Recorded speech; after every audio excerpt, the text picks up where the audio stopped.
शांत रहने में इतनी शक्ति है कि वह शक्ति अगर चुप रहकर इकट्ठा की जाए तो बुद्धि पहले से 100 गुना तेज हो सकती है और हमारे बोलने का तरीका एकदम बदल सकता है और आकर्षित हो सकता है, जिससे हमें इज्जत भी मिलेगी और हमारी बुद्धि भी 100 गुना पहले से तेज हो जाएगी। इसके पीछे का एक अद्भुत रहस्य हम कहानियों के माध्यम से जानेंगे, तो बिना देर किए चलिए उन कहानियों की शुरुआत करते हैं। पहली कहानी, जब मन अशांत हो तो कुछ समय मौन रहकर हालात समझें और फिर निर्णय लें। मन को मिल सकती है शांति। गौतम बुद्ध से। एक व्यक्ति ने कहा कि मुझे आपसे बहुत सारे प्रश्न पूछना है। बुद्ध ने कहा कि पहले 1 साल तक मौन रखो, फिर प्रश्न पूछना। अशांत मन में प्रश्नों की अधिकता रहती है। प्रश्नों की वजह से हम सही निर्णय नहीं ले पाते हैं। ऐसी स्थिति में कुछ मौन हो जाना चाहिए। मौन रहकर हालात समझेंगे तो मन को शांति मिल सकती है। इस संबंध में गौतम बुद्ध से जुड़ा एक प्रेरक प्रसंग प्रचलित है, जानिए। ये प्रचलित प्रसंग के अनुसार गौतम बुद्ध रोज अपने शिष्यों को उपदेश देते थे। बुद्ध के प्रवचन सुनने शिष्यों के साथ ही अन्य लोग भी पहुंचते थे। एक दिन जब बुद्ध प्रवचन दे रहे थे, तभी एक व्यक्ति पहुंचा और वह बोला कि तथागत, मैं आपसे बहुत सारे प्रश्न पूछना चाहता हूं। मेरा मन बहुत अशांत है। कृपया मेरे प्रश्नों के उत्तर दें ताकि मेरा मन शांत हो सके। बुद्ध ने उससे कहा कि मैं तुम्हारे प्रश्नों के उत्तर जरूर दूंगा, लेकिन तुम्हें 1 साल तक मौन धारण करना होगा। 1 साल के बाद तुम जो भी पूछोगे तुम्हें उसका उत्तर जरूर मिल जाएगा। उस व्यक्ति ने कहा कि 1 साल बाद आप मेरे प्रश्नों के अवश्य देंगे ना? बुद्ध ने कहा कि मैं अपनी बात का पक्का हूं, तुम्हें सारे प्रश्नों के जवाब दूंगा। लेकिन 1 साल बाद बुद्ध की बात मानकर उस व्यक्ति ने मौन व्रत धारण कर लिया। धीरे धीरे वह मौन की वजह से उसका मन एकाग्र होने लगा। वह ध्यान में उतरने लगा, मन भी शांत होने लगा। उसके सभी प्रश्न खत्म होने लगे। 1 साल बीत गया। समय पूरा होने के बाद बुद्ध ने उस व्यक्ति से कहा कि अब तुम अपने सभी प्रश्न मुझसे पूछ सकते हो। ये बात सुनकर वह व्यक्ति हंसा और कहा कि 1 साल पहले मेरे मन में कई प्रश्न थे, लेकिन अब सारे प्रश्न शांत हो गए हैं। अब मेरे पास आपसे पूछने के लिए कोई प्रश्न नहीं है। बुद्ध ने उस व्यक्ति से कहा कि जब तक हमारा मन शांत नहीं है, मन में ढेरों प्रश्न उठते रहते हैं, उसकी परेशानियां बनी रहती हैं। अज्ञान और भ्रम की वजह से हमारा मन प्रश्नों के उत्तर तक पहुंच ही नहीं पाता है। कुछ समय मौन धारण करके हम हालातों को समझेंगे तो सारे प्रश्नों के उत्तर स्वतः ही मिलने लगते हैं। मन शांत हो जाता है तो सभी प्रश्न भी खत्म हो जाते हैं। सारी चीजें हम आसानी से समझने लगते हैं और जीवन में सुख शांति मिल जाती है। तो दर्शकों, अब चलिए हमारे दूसरे कहानी की शुरुआत करते हैं। दूसरी कहानी, वाणी या बोलना ही नहीं बल्कि मौन में भी शक्ति होती है। यही कारण है कि धर्मों में मौन को बहुत महत्व दिया गया है। वैज्ञानिकों द्वारा भी इस बात को माना गया है कि सेहत से मौन का गहरा संबंध है और इससे मानसिक शांति मिलती है। मौन से विचारों में एकाग्रता आती है और रचनात्मकता बढ़ती है।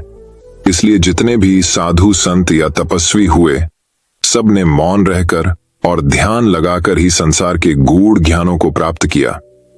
हमारे जीवन में एक नहीं बल्कि बहुत सारे दुखों का कारण बोलना ही है, क्योंकि हमारी समस्या यही है कि हम चुप नहीं रह सकते।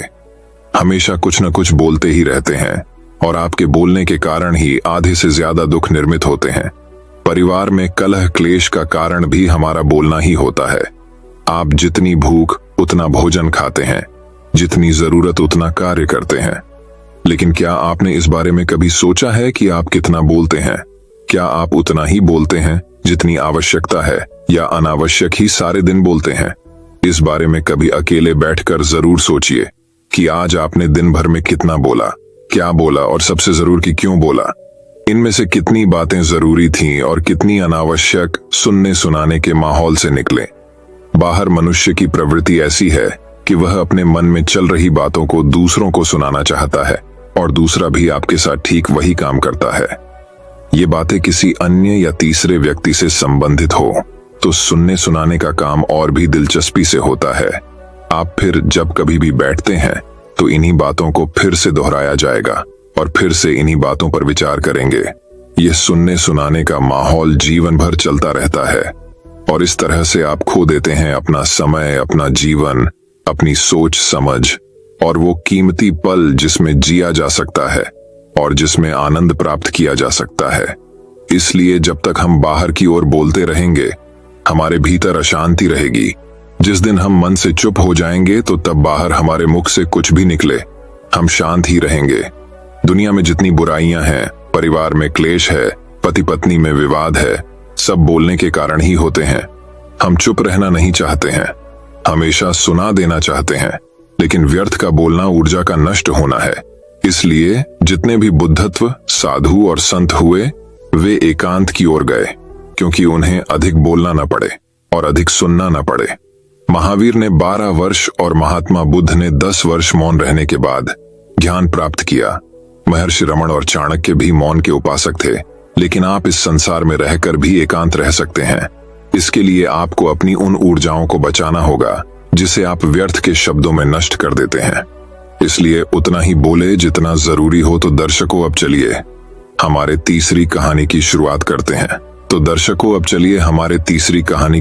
करते हैं। तीसरी कहानी, हमेशा मन शांत रखें और आत्मविश्वास कमजोर न होने दें, तभी सुख मिल सकता है। आश्रम में एक संत हमेशा दुखी रहता था और दूसरा संत हमेशा सुखी रहता था। दुखी व्यक्ति ने गुरु से पूछा कि मेरे जीवन में सुख क्यों नहीं है। सकारात्मक सोच की वजह से हम बड़ी बड़ी परेशानियों को दूर कर सकते हैं। इस संबंध में एक कथा प्रचलित है। कथा के अनुसार पुराने समय 2 संत हमेशा साथ रहते थे। दोनों एक ही आश्रम में रहते थे। एक का नाम सुखी और दूसरे का नाम दुखी था। संत सुखी हर हाल में सुखी रहता था, जबकि दूसरा संत हमेशा दुखी रहता था। इस कारण उसका नाम दुखी रख दिया गया था। गांव के लोग अपनी परेशानियां लेकर इन संतों के आश्रम में आते थे। दोनों ही संत अपने अपने तरीके से परेशान लोगों को समाधान भी बताते थे। दुखी संत के समाधान भी बहुत अच्छे होते थे, जिनसे लोगों की चिंताएं दूर हो जाती थीं। दोनों ही संतों की जीवन शैली भी एक समान थी, लेकिन विचार एकदम अलग थे। दुखी संत अपने दुखों का कारण समझ नहीं पा रहा था। एक दिन वह अपने गुरु के पास गया और उनसे ये प्रश्न पूछा कि लोगों ने मेरे चेहरे के हाव भाव को देखकर मेरा नाम ही दुखी रख दिया है। मैं भी संत सुखी की तरह ही दैनिक पूजा पाठ करता हूँ, हर काम ईमानदारी से करता हूँ, फिर भी मेरे जीवन में दुख ही दुख क्यों है। गुरु ने दुखी संत से कहा कि तुम दोनों एक जैसे काम करते हो, लेकिन दोनों के सुख दुख के भाव अलग अलग हैं। सुखी संत का मन हमेशा शांत रहता है, वह संतोषी है, उसे खुद पर भरोसा है कि वह बड़ी से बड़ी परेशानियों को आसानी दूर कर सकता है, इसीलिए हमेशा सुखी रहता है। जबकि तुम हर हाल में अशांत रहते हो, परिणाम को लेकर कभी भी संतुष्ट नहीं होते, तुम्हें खुद पर भरोसा ही नहीं है, इस कारण तुम दुखी रहते हो। कथा की सीख मन की शांति और आत्मविश्वास ही व्यक्ति को बड़ी बड़ी परेशानियों से बाहर निकालता है। इसीलिए खुद पर भरोसा करें और मन शांत रखकर काम करें, तभी सुख और सफलता मिल सकती है। तो दर्शकों, अब चलिए हमारे चौथी कहानी की शुरुआत करते हैं। चौथी कहानी, हरे भरे हिमालय के पहाड़ों के बीच, फुसफुसाते हुए देवदार के पेड़ों और लहराते प्रार्थना झंडों के बीच प्रकाश नाम का एक भिक्षु रहता था। वह मौन साधना के प्रति अपने अटूट समर्पण के लिए दूर दूर तक जाने जाते थे। प्रकाश ने कई साल पहले मौन रहने की शपथ ली थी और केवल इशारों, अभिव्यक्तियों और कभी कभार लिखित नोट के माध्यम से संवाद करने का विकल्प चुना था। हर सुबह जैसे ही पहली रोशनी बर्फ से ढकी चोटियों को चूमती थी, प्रकाश अपने फर के साधारण बिस्तर से उठते थे और एक मौन प्रार्थना के साथ अपने दिन की शुरुआत करते थे। फिर वह प्राचीन बोधि वृक्ष के नीचे ध्यान करते थे। उनका मन भोर के समय पहाड़ी झील की तरह स्पष्ट और शांत होता था। प्रकाश के दिन शांत गतिविधियों से भरे हुए थे। मठ के वनस्पति उद्यान की देखभाल करना, हर्बल चाय बनाना और उन ग्रामीणों को आशीर्वाद देना जो उसकी बुद्धि की तलाश में आए थे। उनकी चुप्पी के बावजूद उनकी सौम्य उपस्थिति बहुत कुछ कहती थी और कई लोग उनकी संगति में सांत्वना तलाशते थे। एक दिन राजू नाम का एक युवक मठ में पहुंचा। उसका दिल दुख से भारी था। वह सांसारिक सुखों की तलाश में अपना रास्ता खो चुका था और अब अपनी गहरी चुप्पी के लिए जाने जाने वाले भिक्षु से मार्गदर्शन चाहता था। जैसे ही राजू प्रकाश के चरणों में बैठा, भिक्षु ने उसे ऐसी आंखों से देखा जो सतह से परे उसकी परेशान आत्मा की गहराई में देख रही थीं। बिना कुछ कहे प्रकाश ने राजू को कागज की एक खाली शीट और एक कलम दी। भ्रमित लेकिन उत्सुक, राजू ने झिझकते हुए कलम उठाया और लिखना शुरू कर दिया। उसके शब्द तेज नदी की तरह बह रहे थे। उसके डर, पछतावे और इच्छाओं को बाहर निकाल रहे थे। जैसे ही उसने लिखना समाप्त किया, उसने कागज प्रकाश के फैले हुए हाथ में रख दिया। शांत मुस्कान के साथ प्रकाश ने कागज पर लिखे शब्दों को पढ़ा और फिर उसे तोड़ मरोड़ कर अग्निकुंड में फेंक दिया। जैसे ही आग की लपटों ने कागज को भस्म कर दिया, राजू को अपने ऊपर मुक्ति का एहसास हुआ, मानो उसका बोझ कागज के साथ जल रहा हो। उस दिन से राजू मठ का नियमित आगंतुक बन गया। प्रकाश के साथ मौन चिंतन में बैठा और उसकी उपस्थिति की शांति में शांति पा रहा था। उसने हवा की फुसफुसाहट, पत्तों की सरसराहट और अपने दिल की धड़कन सुनने की कला सीखी। जैसे जैसे मौसम बदला और बर्फ पिघलकर पहाड़ों पर बहने वाली नदियों में बदल गई, राजू को मौन का सही अर्थ समझ में आया। ये केवल शब्दों की अनुपस्थिति नहीं थी, बल्कि एक गहरी आंतरिक शांति की उपस्थिति थी, जिसने किसी को ब्रह्मांड को उसकी असंख्य आवाजों में बोलते हुए सुनने की अनुमति दी। चांदनी रात में जब वे टिमटिमाते तारों के नीचे बैठे थे, प्रकाश ने आखिरकार अपना मौन व्रत तोड़ दिया और पहाड़ी हवा की तरह धीमी आवाज में राजू से बात की। उन्होंने कहा, मौन शून्यता नहीं है, यह वह स्थान है जहां आत्मा अपनी सच्ची आवाज पा सकती है, जहां ज्ञान और शांति निवास करती है। इन शब्दों के साथ राजू को उस भिक्षु के प्रति कृतज्ञता और श्रद्धा की गहरी भावना महसूस हुई, जिसने उसे आत्म खोज की यात्रा में मार्गदर्शन किया था। वह जानता था कि मौन का पाठ हमेशा उसके साथ रहेगा, उन कालातीत पहाड़ों की तरह जो मठ को अपने शाश्वत आलिंगन में समेटे हुए हैं। और इस प्रकार मौन रहकर बोलने वाले साधु की कहानी दूर दूर तक फैल गई, जिससे दूसरों को उस ज्ञान की तलाश करने की प्रेरणा मिली जो केवल हृदय की शांति में ही पाया जा सकता है। इस कहानी का नैतिक ये है कि कभी कभी सबसे गहन सत्य शब्दों के बीच के शांत स्थानों में पाया जा सकता है, जहां आत्मा फुसफुसाहट में बोलती है, जिसे केवल चौकस श्रोता ही सुन सकता है। प्रकाश की तरह हम सभी मौन की शक्ति को अपनाना सीखें और ये हमें आंतरिक शांति और ज्ञानोदय के मार्ग पर मार्गदर्शन करे। तो दर्शकों, अब चलिए हमारे 5वीं कहानी की शुरुआत करते हैं। 5वीं कहानी। एक समय की बात है। हरे भरे राज्य के मध्य में एक शानदार महल था, जहां एक बुद्धिमान और विनम्र भिक्षु रहता था। यह भिक्षु अपने गहन ज्ञान और भौतिक संसार के दायरे से परे देखने की क्षमता के लिए दूर दूर तक जाना जाता था। राज्य के राजा ने भिक्षु की बुद्धिमत्ता के बारे में सुनकर बहुत महत्वपूर्ण मामलों पर उसकी सलाह लेने का फैसला किया। राज्य चलाने के बोझ से बोझिल होकर राजा साधु के महल की ओर चल पड़ी। जैसे ही वह महल के शांत बगीचों में दाखिल हुआ, राजा उस जगह पर छाई शांति से दंग रह गया। पक्षी मधुर चहचहा रहे थे, रंग बिरंगे फूल खिल रहे थे और पेड़ों के बीच से हल्की हल्की हवा चल रही थी। राजा को भिक्षु की उपस्थिति में ले जाया गया, जो मौन ध्यान में बैठा था। उसकी आंखें बंद थीं और उसका चेहरा शांत था। राजा झिझक रहे थे, समझ नहीं पा रहे थे कि कैसे शुरुआत करें, लेकिन भिक्षु ने अपनी आंखें खोली और धीरे से मुस्कुराए। भिक्षु ने कहा, आपका स्वागत है। हाँ राजा जी, तुम्हारे दिल को क्या परेशानी है? राजा ने मार्गदर्शन और सांत्वना मांगते हुए अपनी चिंताओं और भय को भिक्षु के सामने प्रकट किया। भिक्षु ने धैर्यपूर्वक सुना। उसकी टकटकी अविचल थी। उसकी उपस्थिति ने राजा के अशांत विचारों को शांत कर दिया। राजा के बोलने के बाद भिक्षु बहुत देर तक चुप रहा। उसकी नजर क्षितिज के पार एक सुदूर बिंदु पर टिकी रही। आखिरकार वह बोला। उसकी आवाज नरम लेकिन अधिकार से भरी हुई थी। हाँ राजा, भिक्षु ने कहा, आपकी परेशानियों का उत्तर दुनिया के कोलाहल में नहीं, बल्कि आपके दिल की शांति में है। अपने भीतर की शांति की तलाश करें और आपको बुद्धिमानी और न्यायपूर्वक शासन करने की ताकत मिलेगी। राजा साधु के शब्दों से अचंभित रह गया, क्योंकि वे उसकी जटिल समस्याओं के समाधान के लिए बहुत सरल लग रहे थे, लेकिन उन्होंने उन्हें दिल से लगा लिया और कुछ समय शांत चिंतन में बिताने का संकल्प लिया। जैसे जैसे दिन हफ्तों में बदल गए, राजा दरबार की हलचल से दूर चले गए और महल के बगीचों में आराम तलाशने लगे। वह एक ऊंचे पेड़ की छाया के नीचे बैठ गया। उसका मन शांत था और उसका दिल शांत था, और उस चुप्पी में उसे उन सवालों के जवाब मिल गए जो उसे इतने लंबे समय से परेशान कर रहे थे। जब राजा अपने एकांत से बाहर आया तो वह बदला हुआ आदमी था। उनकी प्रजा ने उनकी आंखों में नई बुद्धि और करुणा देखी, और उनके सौम्य शासन के तहत राज्य समृद्ध हुआ। और साधु मुस्कुराया, यह जानकर कि राजा ने वास्तव में मौन की शक्ति को समझ लिया है। कहानी का सार यह है कि सच्चा ज्ञान दुनिया के शोर में नहीं, बल्कि हमारे अपने दिलों की शांत गहराइयों में निहित है। मौन की शांति में हम अपने गहरे सवालों के जवाब पाते हैं और जीवन की चुनौतियों का साहस और शालीनता के साथ सामना करने की ताकत पाते हैं। हम सभी साधु और राजा की सीख को याद रखें और मौन से मिलने वाली शांति में सांत्वना तलाशें। तो दर्शकों, अब चलिए हमारे छठी कहानी की शुरुआत करते हैं। छठी कहानी, मौन की शक्ति। प्रेरणादायक कहानी।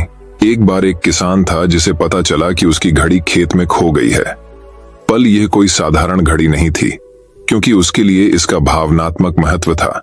काफी देर तक घास ढूंढने के बाद उसने हार मान ली और खलिहान के बाहर खेल रहे बच्चों के एक समूह से मदद मांगी। उसने उनसे वादा किया कि जो व्यक्ति इसे ढूंढेगा उसे इनाम दिया जाएगा। यह सुनकर बच्चे जल्दी से खलिहान के अंदर चले गए। घास के चारों ओर घूमे, लेकिन फिर भी उन्हें घड़ी नहीं मिली। जब किसान अपनी घड़ी ढूंढना छोड़ने ही वाला था, तभी एक छोटा लड़का उसके पास आया और एक और मौका देने को कहा।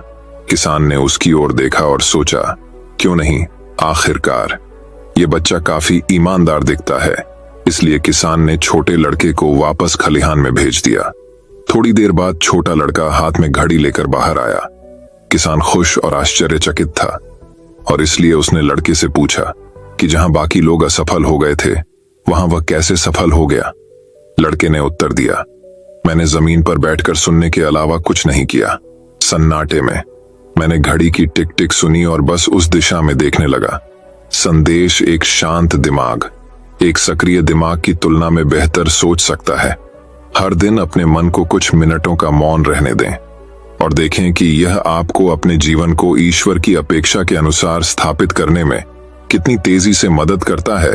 शिक्षा, आत्मा हमेशा जानती है कि खुद को ठीक करने के लिए क्या करना है। चुनौती मन को शांत करने की है। तो दर्शकों, अब चलिए हमारे 7वीं कहानी की शुरुआत करते हैं। 7वीं कहानी, मौन की शक्ति इतनी बड़ी है जिसके आगे हर कोई झुक जाता है। सास बहू की तकरार के किस्से तो पूरी दुनिया में मशहूर है। कुछ किस्से आपको गुदगुदाते हैं, वहीं कुछ किस्से आपको बहुत जरूरी सीख भी देते हैं। आइए एक ऐसा किस्सा ही हम जानते हैं। एक गांव में सास बहू रहती थी। दोनों में छोटी छोटी बातों पर लड़ाई होती रहती थी। सास अपना रसूख जमाने के लिए बहू को हमेशा खरी खोटी सुनाया करती थी। बहू भी कुछ कम नहीं थी। वह भी सास पर अक्सर पलटवार किया करती थी और सास को ताने मारते हुए पानी पीकर कोसती रहती थी। एक दिन गांव में संत आए। बहू ने संत की काफी देखभाल की। संत बहू की सेवा से काफी प्रसन्न हुए। एक दिन मौका देखकर बहू ने संत से निवेदन किया कि वह उसको कोई ऐसा उपाय बताए कि उसकी सास की बोलती बंद हो जाए। बहू के निवेदन करने पर संत ने कागज पर एक मंत्र लिखकर उसको दे दिया और कहा कि जब भी तुम्हारी सास तुमको बुरा भला बोले, तुम इस मंत्र को कागज पर लिखना और अपने दांतों के बीच दबा लेना। दूसरे दिन जब सास ने बहू के साथ झगड़ा किया और उसको अपशब्द कहे, तो सास ने संत के कहे अनुसार किया और मंत्र को कागज पर लिखकर अपने दांतों के बीच दबा लिया। इस स्थिति में बहू सास को कोई जवाब नहीं दे पाई। यह सिलसिला लगातार 2-3 दिनों तक चलता रहा। एक दिन सास ने बड़े प्रेम से बहू से कहा कि अब मैं तुमसे कभी नहीं लड़ाई करूंगी, क्योंकि अब तुमने मेरी गाली के जवाब में गाली देना बंद कर दिया है। बहू ने सोचा मंत्र का असर हो गया है और सास ने हथियार डाल दिए हैं। दूसरे दिन बहू संत के पास गई और कहा कि मेरी सास पर आपके दिए हुए मंत्र का असर हो गया है और उसकी सास ने अब उससे लड़ाई करना बंद कर दिया है। संत ने बहू को जवाब देते हुए कहा कि यह मंत्र का नहीं, मौन का असर है।